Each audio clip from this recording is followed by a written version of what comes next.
Now, in her letter to her sister, she said, "Here people call older brother John my husband, but I consider him my true friend. If he has ascended to heaven, it is clear that he will not forget me.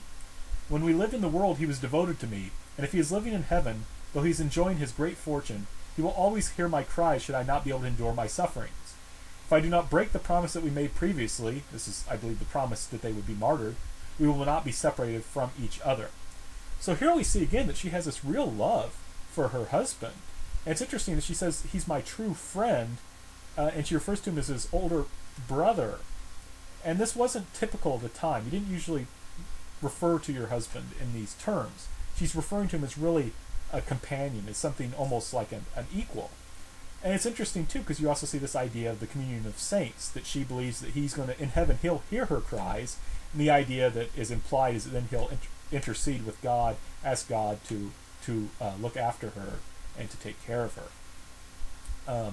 And there's this idea that we will be reunited, provided that I can hold on to this vow to be martyred with my husband. Now, there was a problem, right? I talked about this. She's going to die, right? She's going to be executed, which is unfilial. She's going to die before her mother. Her mother's still around.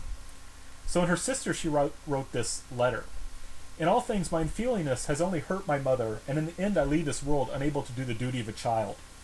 Older sister, please do my share for me, and serve mother filially and faithfully. Even if the family is poor, and you can't support mother as you would like, if you act in accordance with her will, console her and take care of her, her clouded heart will quickly become bright. No matter how sorrowful you are, please think of mother and hide any gloomy feelings you may have.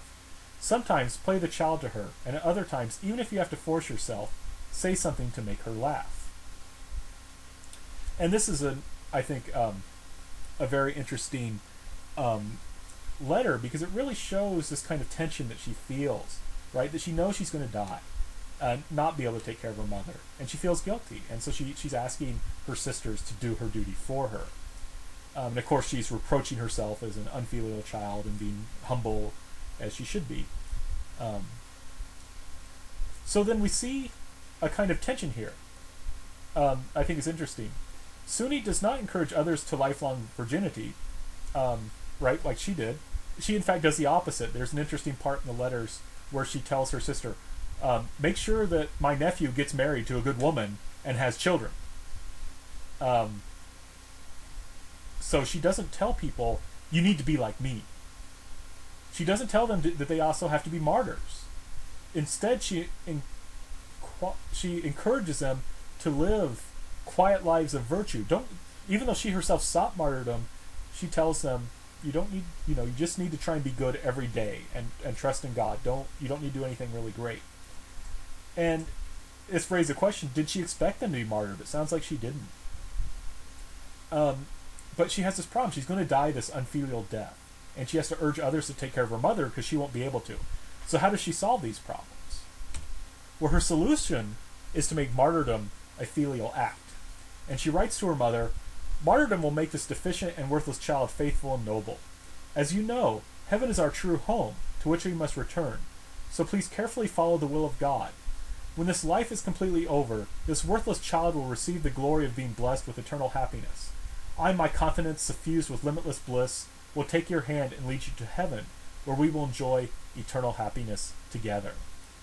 And so this is striking. What she's understanding then is that through martyrdom, she'll be transformed into a good child who will be in heaven and can help her mother into heaven.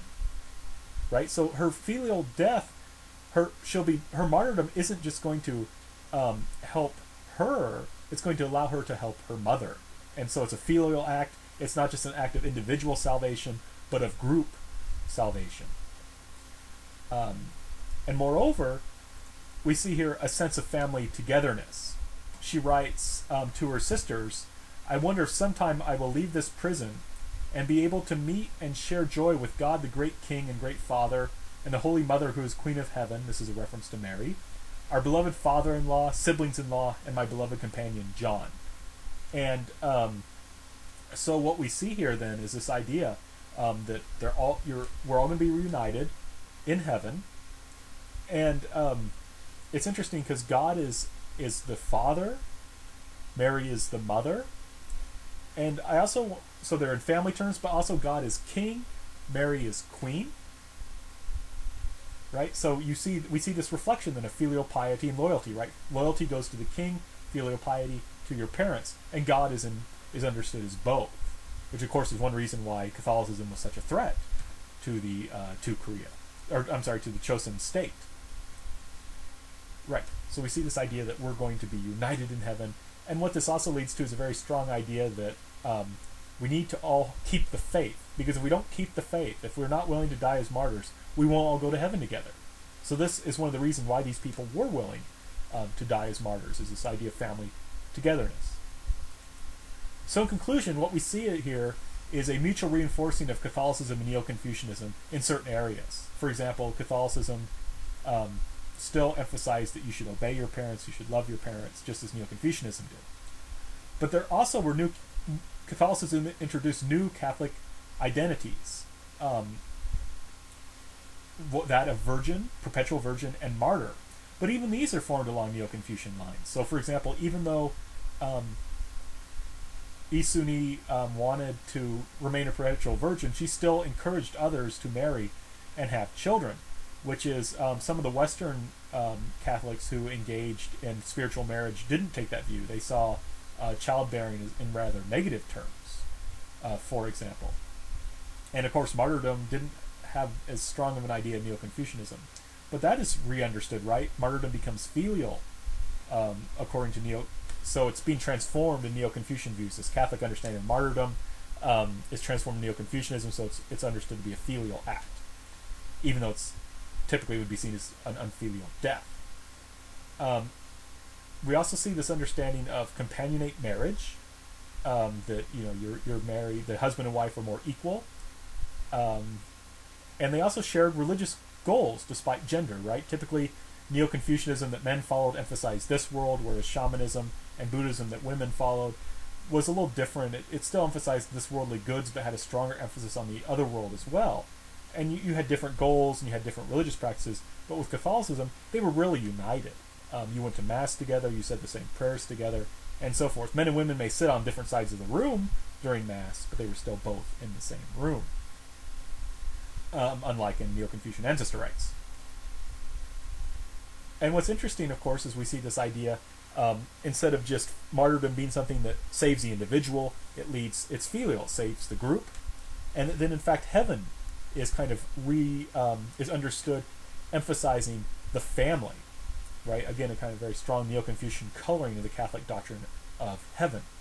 So I think this attests then to the importance of family relationships and religion in understanding history. So thank you very much for your kind attention. I hope that this was of some interest to you.